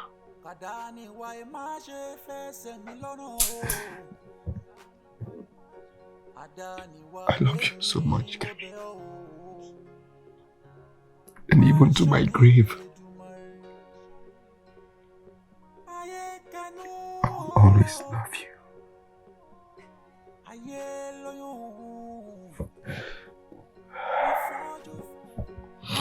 That's all I have to say.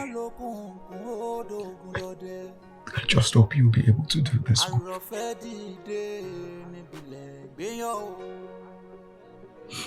I love you. And even to my grave,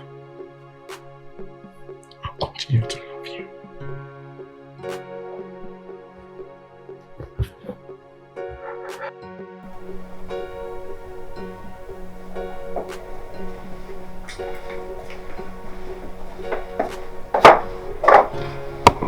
Honey.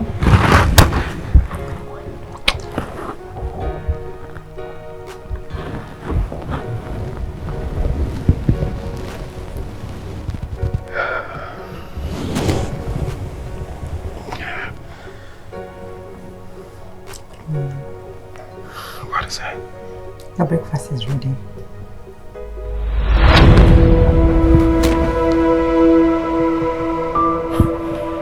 See, babe, if you're up to any prank, just stop it. Check in, rest, Dada. I'm not pranking you. Your breakfast is ready.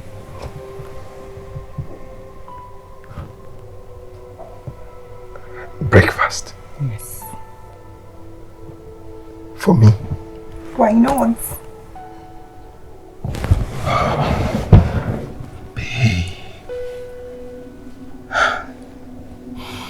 I don't even know how to react right now. Babe, I miss this part of you. Missed you too.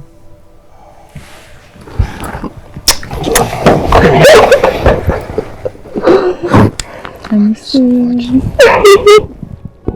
I will put Oga. Èmi nìkan tán. Yes, sir. This is so lovely to feel. Right. Hey, babe. Sundays. This is good. Enjoy your meal. Yes. You know, tó bá sọ fún mi pé o ṣì máa tún rí báyìí sí mi, mo máa nírọ́ ni.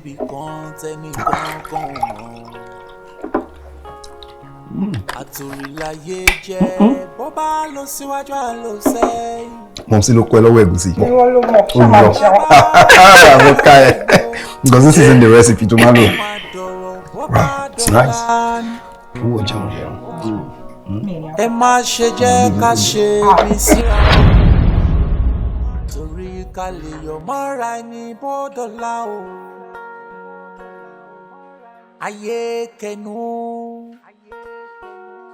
ayé lóyún, ọmọ kí láyé fẹ́ bí. Kò sẹ́ni tó yẹ. Wàá máa dà sí mu, wàá máa yọ gbogbo báyìí sí oúnjẹ lọ́kàn mi. A máa bá bọ́dọ̀lá dandan. Òkúta jù síwájú ní ìwà ọmọ ènìyàn o. Bó pẹ́ tá ti rìn, a máa bá bọ́dọ̀ kan. Owó jẹun jẹun. Mi ní appetite. Kọ̀wé mi gan kó jẹ́. Mo dénú mi. Mo kàn ń díbọ́ ní ibi tó ń pa mí látijọ́. Àwọn ò ní dining etiquette, wọ́n wé ń rojọ́ lórí oúnjẹ. Ṣẹlẹ̀ o, àwọn tó lọ etiquette. Èmi pọ̀ ìsàn. Èmi náà fún mi sílẹ̀ gẹ́gẹ́ kí n máa dájú oúnjẹ mi báyìí. Mo wà ń bí bàmí ní lójọ́. A máa ṣe lunch papọ̀. Ìwé tí yẹ ṣe kọ́ a máa ṣe lunch papọ̀. Inú lunch yẹn. Honestly, I'm serious. A máa ṣe lunch. Hey baby. Yes, darling. Mo mọ̀ pé tí o bá ṣe wípé appointment mo nílé ni. Acha, bọ́ra pẹ̀lú mo gbà. So why you know why important? I just stay home with you all day. I come and would you? You don't mean it. Right. But money must be made anyway. Of course. You surely miss me, Joe. Of course I will. Mo rò pé máa sọ pé no ni. I mean, it's máa gbé lórí imú jẹ. Kí ló dé? Láti inú mi kọ́. Really? Ó kọ́ ṣe bákan ni. Bí àwọn tí ó bá feed. Maybe you just have to use the restroom, abi? Maybe. Yeah. Let me just get you water.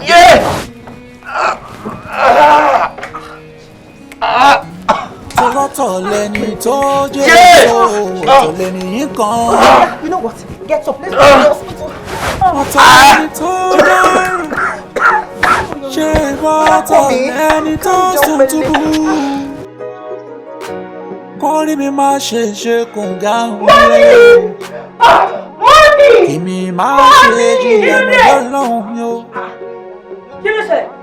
Kí pàṣẹ máa ṣe bá. Mo ní kí ẹ má gbaṣọ lọ́rùn ewu rẹ. Ẹ kọ ẹ̀gbọ́.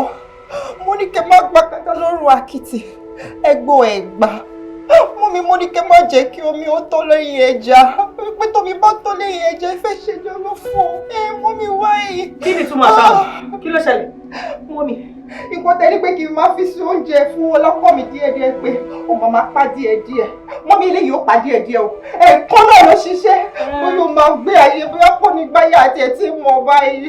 Ṣé torí ẹ̀ ló ṣe pariwo orúkọ mi? Ṣé tó ń torí ẹ̀ pariwo orúkọ mi? Ngangangangangangangin. Ṣé tó torí ẹ̀ pè mí nìyẹn? Ṣé bó ti mọ̀ pé gbogbo ẹ̀ náà ikú ni? Àtọ́kú díẹ̀díẹ̀ o, àtọ́kú lẹ̀kan náà ṣe bí end result náà ikú ni. Ó fi yá ni gbogbo ẹ̀ máa fi ṣiṣẹ́ pápápápápá. Kí ló wá ń bẹ̀rù sí? Mọ́mí, inú ẹ̀sán tó ń jó lọ́kọ̀ yìí, ó ti ké dojú. Kò tí ẹ wá jẹ́ kí n láàánú kankan mọ́. Jọjọjọjọ, èmi kọ́ ni mo dáná ẹ̀sán o. Ẹ tó dáná ẹ̀sán wọn àbí tó wà o, ó mọ ohun tóun ṣe o. Jọ́ torí Ọlọ́run fi mí sílẹ̀ lọ́rùn. Èmi tí mo ṣe nǹkan mọ̀mọ́dí tí mo ṣe o. Má ní mi lára. Ní tí mo ní kò ṣe, òun ní kò ṣe. Inú ẹ̀sán yẹn, ó ti kọjá ojú mi, ó ti jó dé agbárí mi bí mo ṣe wà ní ti ẹ̀gbọ́n kankan mọ́. Mọ́mí, ẹ jẹ́ kí mi wá sọ fún yín. Tí nǹkan kan bá ṣe ọlọ́kọ mi, Mọ́mí, I will kill myself. Ṣé wàá òkè? Irú ọ̀rọ̀ òṣìwò ló sọ yìí, wàá parẹ́ bíi ti báwo? Wàá parẹ́ sí mi lọ́rùn. Ṣé o mọ nǹkan tó ń pè ní kúṣà? Ṣé o rò bí ikú easy ó dàbí pọ̀pọ́ọ̀fù tọ́kọ̀ máa sọ sẹ́nu pa àì. Ṣọ́rẹ́ o, má jẹ́ kí n bínú sẹ́ o, wàá parẹ́ báwo? Mọ́mí, mo promise máa para mi sí i. Wàá parẹ́ tí mo wá. Ẹ gbà mí.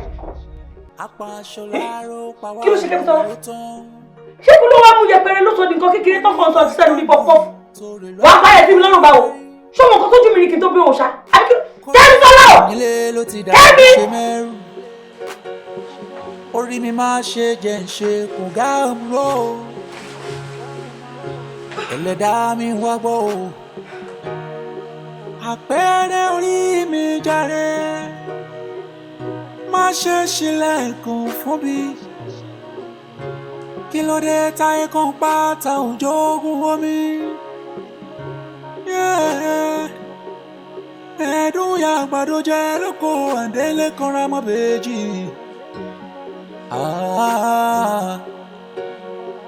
Agbanilójú. Àlàáfíà Ọlọ́run kó wà pẹ̀lú yín bí mo ṣe ń kọjá lọ ẹ̀mí Ọlọ́run ló fọwọ́ tọ́ mi ló ní kí n bá yín sọ̀rọ̀ a mú mi rí i pé ọmọ ènìyàn ti ṣe àwọn àṣìṣe kan tó pọ̀ àṣìṣe tí ọmọ ènìyàn sì ṣe yìí ó lè fa àkóbá fún ọmọ ènìyàn ní ọjọ́ iwájú a mú mi rí i pé nìkan bẹ̀ tó súnmọ́ yín tíkẹ́tíkẹ́ báyìí bí iṣan ẹni tá à ń wí ó ń bẹ lórí ìdùbúlẹ̀ àìsàn ẹni náà sì ń bẹ lórí ìdùbúlẹ̀ àìsàn bí yóò kú ni o bí yóò yè ni o Olúwa mi nìkan ló mọ̀ ìyá wa ẹ gba àdúrà dáadáa tẹ́ ẹ bá lè gba àdúrà tí ẹni náà líyè òun nìkan lórí lè kó yín o àmọ́ tí ẹ ò bá gba àdúrà tẹ́ni bẹ́ẹ̀ bá ṣe bẹ́ẹ̀ tó lọ bẹ́ẹ̀ ìyá wa yóò dàrú fún yín ní ọjọ́ iwájú nítorí ẹni tá à ń wí nìkan la kọ́ mọ́ yín látòdì ọ̀run àlàáfíà fún yín. Bàbá ní wákàtí yìí o gbé iṣẹ́ ọwọ́ rẹ ga kí gbogbo ayé lè mọ̀ pé ìrẹ ló rán mi níṣẹ́. Bàbá ní wákàtí yìí o gbé iṣẹ́ ọwọ́ rẹ ga. Torọ́tọ̀ lẹni tó Jésù ọ̀tọ̀ lẹni yín kan ọ̀tọ̀ lẹni tó dáràn ṣé bọ́tọ̀ lẹni tó sùn túbú kórí mi má ṣe ṣe kòǹgà òru lẹ́yẹ o èmi má ṣe jìyà ìmọ̀jẹ́ Ọlọ́run mi o kí pàṣáyé má ṣe bà mí orí mi àgbèrè ayé má ṣe kán mi lẹ́yìn ọ̀kan kémi má ṣe ọ̀ṣubú má ṣe forí gbó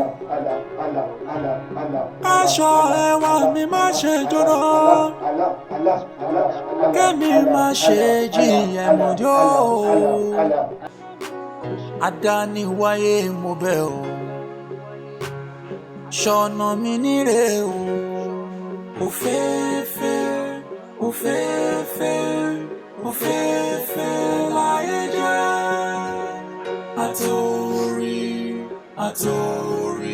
tó ń lò sí wá sẹ́yìn kórì mi má ṣe jẹ́ ń ṣe kòǹgà burú láyé mi o. Àpèrè orí mi mo bẹ̀ ọ́ o ṣọ̀nà mi níre o lọ́jọ́ ebi bá ń pọ̀nà kàdániwáyé má ṣe fẹsẹ̀ mi lọ́nà o. Life has many colors like a rainbow. Fẹ́fẹ́ láyé jẹ́ ẹni bá wáyé ire o kó dúpẹ́ lọ́wọ́ orí pẹ̀lú àṣẹdá o ayé tá a wá ọmọ èèyàn AyeKenu AyeKenu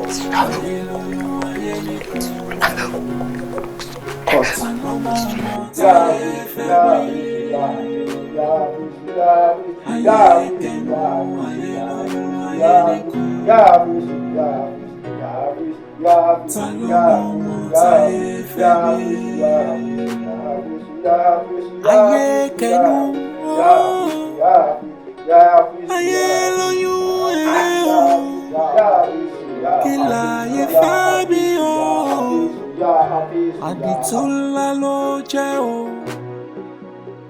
This life is so spiritual.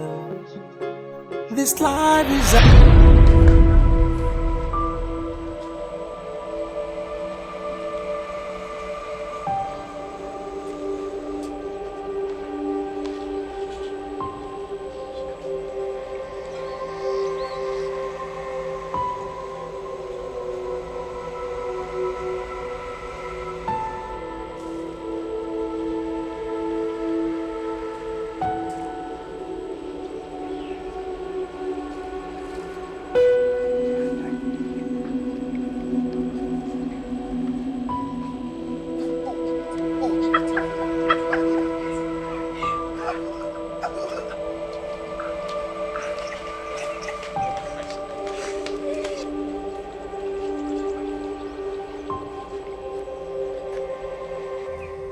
òmìnú ń kan mí inú mi ò dùn kódà ara mi ò yá gágá torí pé mo ṣàfẹ́kù ọ̀rẹ́ mi.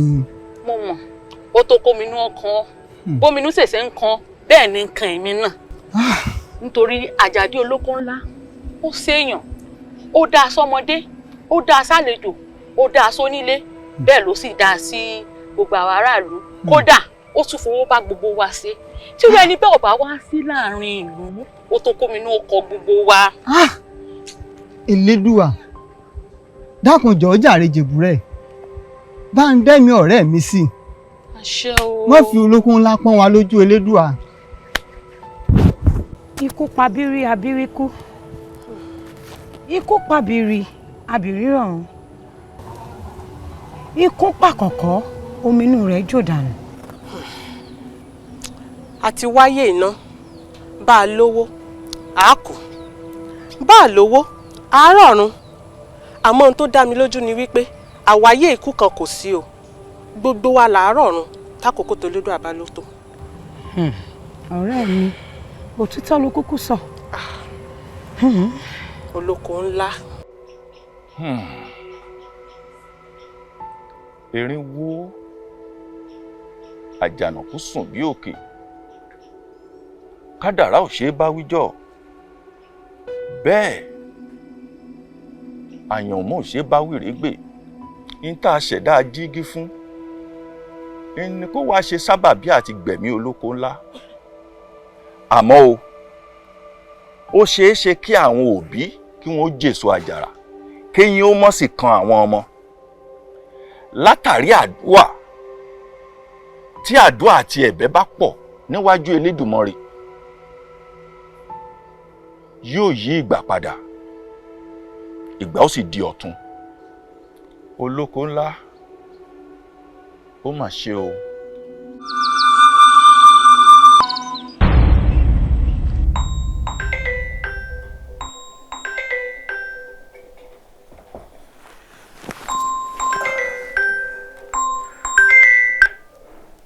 Hello, Dr. Samad.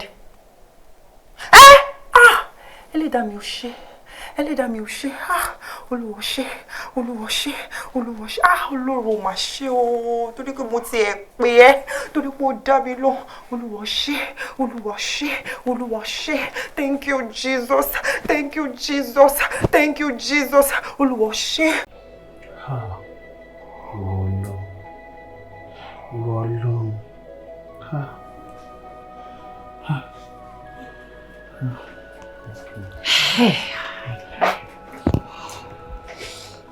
ọkọ mi má jẹ́ kó sú ẹ o ìbẹ̀rẹ̀ kì í ṣoníṣẹ́ afẹ́ni tó bá forí ti dópin ṣòdẹ̀rí ẹni tó forí ti dópin yẹn òun la ó gbàlà ó dá mi lójú mo dẹ̀ nígbàgbọ́ pé wàá ríṣẹ́ kò ṣiṣẹ́ lásán wàá rí iṣẹ́ gidi tẹ́pọ̀ pọ̀ á balẹ̀ kó dẹ̀ máa wo ó ń ṣọmọ lókù bẹ́ẹ̀ ni wọn kúkú ní sí pẹ̀lú òkú ẹ̀. ìfẹ́ mi sórí gbogbo ọ̀rọ̀ tó ń sọ yẹn ó ń jẹ́ kó máa sún mi sí i àti tó ṣe ń sọ yẹn ó ń sún mi sí i òkè ìwọ náà ọdún wo ọjọ́ wo oṣù wo gan-an wo ni mo fẹ́ fi ríṣẹ́ ìwọ náà wò ní àti àárọ̀ mo jáde lọ mo wáṣẹ́ mo rò ríṣẹ́ now mo tún ti padà sílé a whole graduate for that matter first class ṣé ká ẹ máa bá lọ lélẹ̀. ọkọ mi wọn náà gbọ́ nǹkan tó sọ first class wo ọlọ́run bó ṣe máa ń ṣe orí ẹ̀ ẹ̀dẹ́ lórí ọlọ́run bóyá àwọn iṣẹ́ tó rí yẹn bóyá kò ń ṣiṣẹ́ tó wọ̀ ọ̀tẹ̀ ṣùgẹ́ẹ̀tì kan tí mò ń sọ sí kò ṣiṣẹ́ tó wọ̀ ọ̀tẹ̀ rárá tó bá máa ríṣẹ́ gidi tẹ́ pé wàá gbàgbé gbogbo ọdún tó ò ti ríṣẹ́ wàá gbàgbé sẹ́yìn.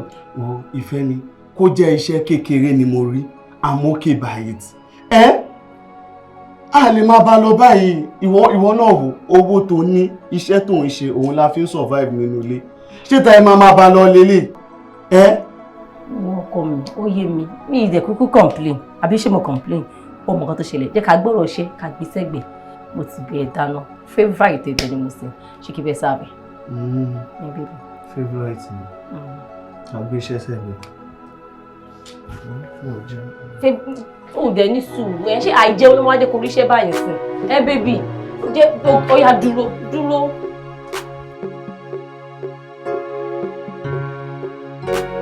wà níbi tó ń lọ? Dáadáa ni o, ọkọ mi. Ọ̀dọ̀ bàbá kékeré tí mo lọ. Wọ́n ní àwọn network provider, àwọn tó máa ń rí mass. Ṣáà àwọn mass tó máa ń gùn. Wọ́n ní wọ́n fẹ́ lease ilé mọ́ sí. Wọ́n fẹ́ lease ní 30 million naira. Kan tó pọ̀ mi fún nìyẹn. Kí ni wàá wá sọ fún wọn? Kí ni mo fẹ́ sọ? Mo ní mo ti gbọ́ náà ni. At least n 30 million naira yẹn sìn tó bá dọ́wọ́ wa. Bó ṣe dé 10 àbí 15 á kàn mí. Àwọn ẹbí mọ́ sí náà máa fẹ́ gbà ní kò lè jẹ́ mi nìkan ṣó. 15 million yẹn sìn tó bá kó fún mi. Àkọ́ kó fún wọn ni. Wàá fi ṣe business. Irú à ń wáṣẹ́ lọ lágbájá, à ń wáṣẹ́ lọ sọ́dọ̀ tàmẹ̀dù kò ní sí ń bẹ̀ mọ́. Má bínú, like mo get nǹkan tó sọ.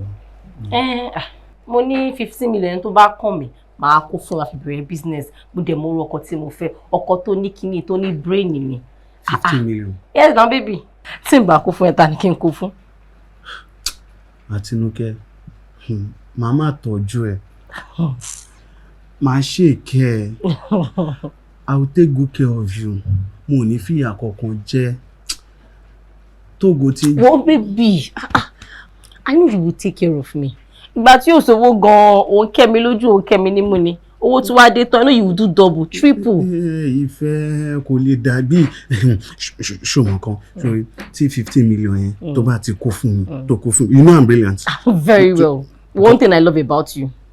Nǹkan tó ṣẹlẹ̀ ni pé màá dà sí business. Tí màá ti dà sí business, like o mọ̀ pé o máa fẹ́ ṣọ́ àlówó. Màmá tọ́jú ẹ, as in o ò ní fìyà kọ́kọ́ jẹ́. I will take good care of you. Thank you so much. I love you, baby.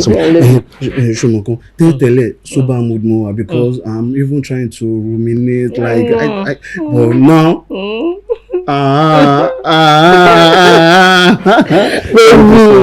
God bless you. You're welcome, darling. Mi mọ̀ pé àwọn ọkùnrin kan wà, ejò ni wọ́n ṣe nànà fún.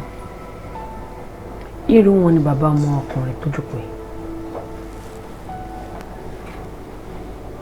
15 million naira ló kàn mí nínú ogún mọ́mì mi nígbà tí wọ́n pín ogún fún wa nígbà táwa kékeré. Mo dẹ̀ kó gbogbo ẹ̀ lódidi, ó kó fún bàbá ọmọkùnrin.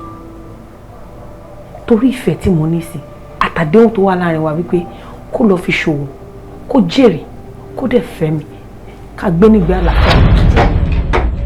Ẹ gbà mí, ẹ rà mí kalẹ̀.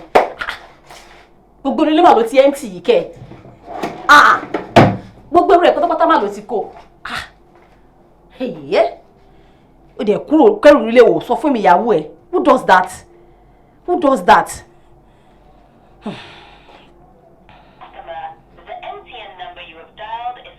Switched off. Ẹ̀yin náà rí o, switched off.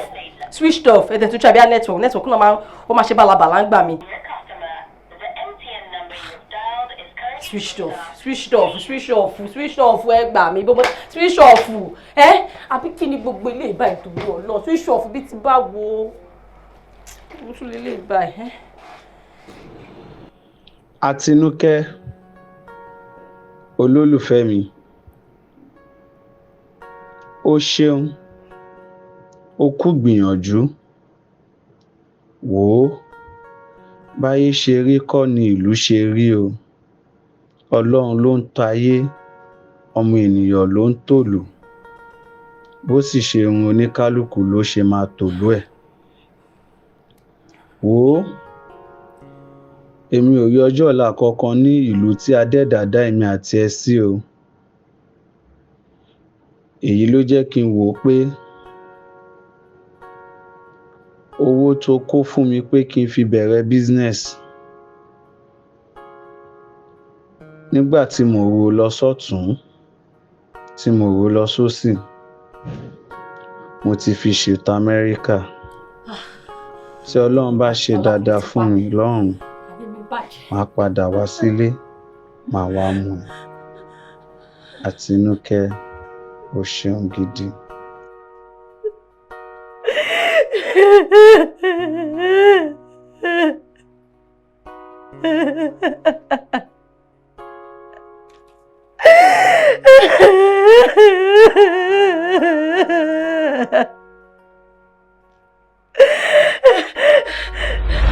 ṣèbí tí n bá ti rí gbá ni màá rà mí ó ṣe lọ ní fáyà bí ẹ̀mí ìyá láàrọ̀. ìdí nìyẹn tó jẹ́ pé nígbà tí mo pàdé ọmọ ẹ̀ mo wò pé màá fi oró ya oró màá fi oró gba oró padà màá san ìsan bàbá ẹ̀ fún. bíbélì pàpà sọ ó ní pé a ó bẹ ẹ̀ṣẹ̀ bàbá wò lára ọmọ láti ìran kìíní dé ìkẹrin ṣebí ìran kìíní tiẹ̀ rẹ̀ tó bá lọ sórí ìran kẹrin ṣó burú jù ni. ẹ mọ iye tí 15 million naira ìgbà yẹn tó máa ti bí kalẹ̀ báyìí. ìyá wa tí ẹ bá bínú jù báyìí lọ ó tó bẹ́ẹ̀ àmọ́ mo fẹ́ kẹ́ mọ̀ pé tàbá ní ká máa fi ìkà sọ ìkà di púpọ̀ láwùjọ. ìwé mímọ́ sì jẹ́ kó yé wa pé bínú má ṣẹ̀ṣẹ̀ àwọn má jẹ́ kí òun kó wọ̀ bá ìbínú nínú ẹ̀ àti pé ọ̀pọ̀ pàmì àwọn bàbá lè jẹ́ èso àjàrà kí ni ó sì máa pa àwọn. àmọ́ ọmọ tí ó bá súnmọ́ Olúwa pẹ́kípẹ́kí tó sì lè gba àdúrà ó ṣeé ṣe kí eyín mọ̀ kàn. Mr. Ọlákànmí ẹni máa bá sọ̀rọ̀ tó pọ̀ jù kí ni bá dúpẹ́ fún Olúwa pé kò jù báyìí. ìyá wa ilé máa wá bẹ̀ jù ẹ bẹ̀ wọ́n dáadáa torí níbẹ̀ títí wọn òun ló lè jẹ́ kí dájú kí wọ́n rí ànígbà ní tẹ́ ọkàn torí wọ́n ṣẹ̀ sí òkè. ẹ ṣe sàn.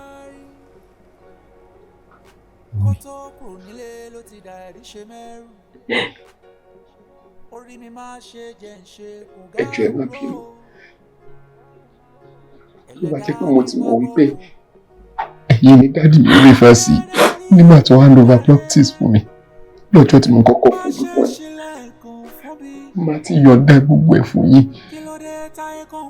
kẹ́mi sọ́lá gan lè jẹ́rìí sí ṣé mo rántí properties tí mo sọ wípé dáàdì fi ilẹ̀ fún mi tí mo ní o máa bá mi mójútó rántí pé mo sọ fún ẹ pé ratio 60-40 ni wọ́n fi ilẹ̀ àìmọ̀ ní ìmọ̀ yìí yóò mọ̀ ní tí bá mọ̀ má ti yọ̀ǹda ẹ̀ fún yín 40% péré dáàdì fi sílẹ̀ fún mi.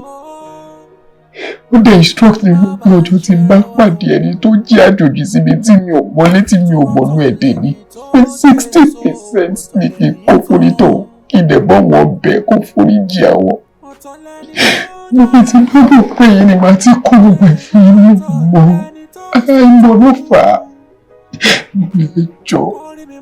ẹ jọ̀ọ́ forí jì mí jọ̀ọ́ mú mi jọ̀ọ́. mọ́mí inú ẹ̀ máa sọ̀rọ̀ ẹkún ayọ̀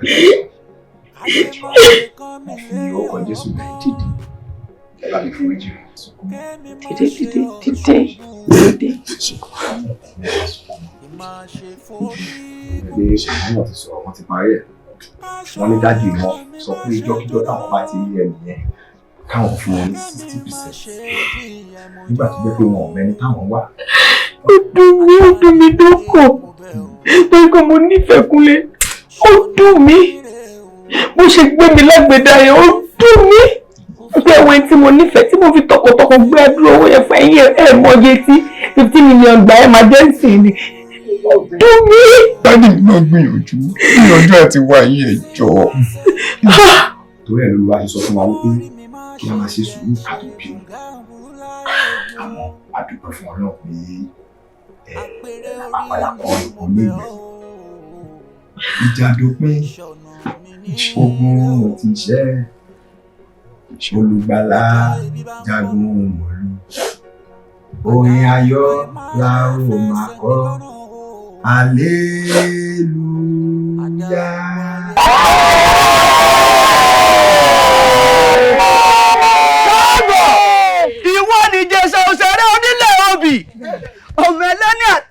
ọmọ ẹlẹ́ni ẹ̀wẹ́lẹ́ ìran àjẹsà ìrírí ìsáná mo nílé lẹ́rú ọwọ́ tí ń múná lọ sóko ìwọ ọmọ olóbì kan wọ́wọ́ turuwọ́ ìwọ ọmọ olóbì kan wọ́wọ́ turuwọ́. àwọn ọmọ èèyàn wọn a máa pé àlágọ̀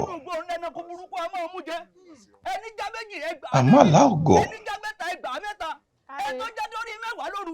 ogun tó lódùmarè ọba adẹ́dá tó bá fẹ́ ó ṣẹ́ ní mọ̀ fi ìran rẹ̀ hàn ni lójú àlá kéèyàn ó lè bá a gbé ìgbésẹ̀ tàbí kíyèsára. Olóko ńlá.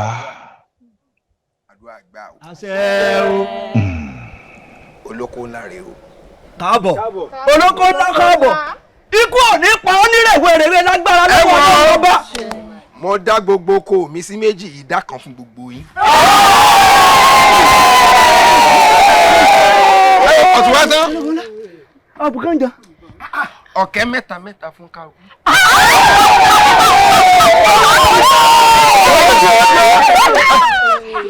Ẹni kò mọ bí ọ sin òun sí, ẹni kò mọ bí ọ gbówó òun sí. Ikú ìmọ̀ kan lọ́gbọ̀n. Àṣé mo fẹ́ dogun mo fẹ́ dọ́gbọ̀n gbogbo tá a kójọ nílé ayé bàbá ilé kú àmẹ́ni èsì wọn. Wo lẹ́yìn tí mo wá padà wáyé ẹ̀yin ọ̀rẹ́ mi gbogbo ohun tí mo ní pátá yín lẹ́ni. Kódà gbogbo ara mi pátá mo fi fún yín. Ẹ wá wo ẹja mọ̀ sí ire ire ló pé o ire tí mo ṣe fún yín bá tí mo ń ṣàjọyọ̀ lọ́jọ́ ẹ̀dúró tì mí o. Ohun ayọ̀ wà ní tọ́lọ́. Olóko ńlá. Àní ọdún ó múlé náà bọ́ọ̀bá ilé kìmí ju orí mi a sì mọ́ orí jù. Ẹ lọ wí fún Àlàmú Àkọ́pẹ́ ẹ pé kó gbé ẹmu ẹ ké sí gbogbo ọdẹ ìlú pátá ẹ pé kí wọ́n kẹran ọ̀gbẹ́ lásàálẹ̀ òní mo fẹ́ ṣàjọyọ̀ tí ó lámì láàká ẹ wí fún wọn bẹ́ẹ̀ èmi ò nílé bá yín ṣe fàájì àmọ́ ìran wọn sí ọ̀rẹ́ mi díẹ̀. Káre olóko ńlá olóko ńlá.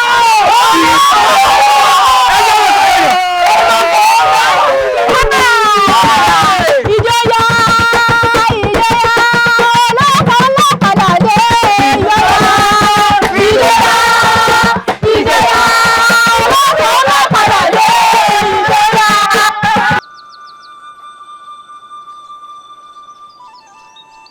Ẹ jẹ́ á gbélé ayé ṣe rere